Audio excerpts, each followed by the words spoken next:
पक्ष भी कूद गया है, क्या है सर पूरा मामला? देखिए, साइबर विंग जो है वो सीआईडी का पार्ट है।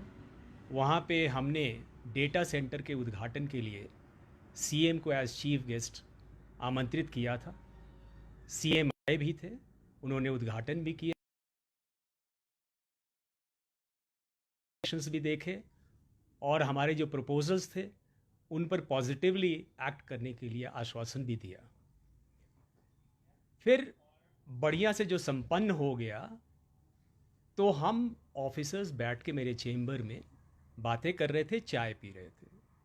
तभी अचानक बात चली कि भाई वो 2 आइटम्स मंगाए गए थे, वो कहाँ गए। इसी बात पे इतना बोला गया कि पता करना, को वर्बल ऑर्डर है, किसी की कोई एक्सप्लेनेशन नहीं है, किसी की कोई नोटिस नहीं है, किसी के खिलाफ कोई कार्रवाई नहीं है।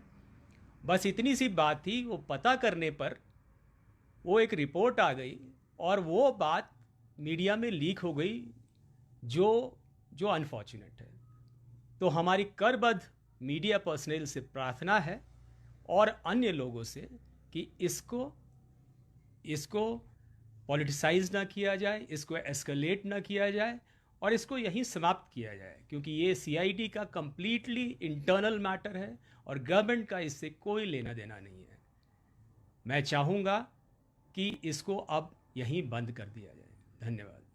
सर, उसमें एक ये था कि नोटिंग को लेकर सवाल उठ रहे हैं कि उसमें ये लिखा गया है कि किसी अधिकारी ने, उच्च अधिकारी ने लिखा है कि ये जो एक्ट है वो एंटी गवर्नमेंट है, एंटी सीआईडी है।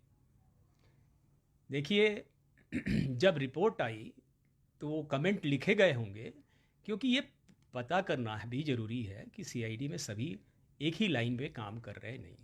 बट वो इंटरनल मैटर है, वो कंप्लीटली इंटरनल मैटर है, वो सीआईडी का मैटर है, उससे सरकार का लेने देना कोई भी नहीं है। वो सीआईडी में जैसे आप अपनी ऑर्गेनाइजेशन चलाते हैं, उसी तरह हम भी अपनी ऑर्गेनाइजेशन को चलाते हैं। उसमें कई एडमिनिस्ट्रेटिव चीज़ें पता करनी पड़ती हैं, तो वो होगा, और कोई इसमें और कोई बात नहीं है। ना किसी के खिलाफ कोई कार्रवाई हो रही है, ना किसी को नोटिस दिया गया है, ना ही किसी की एक्सप्लेनेशन कॉल की।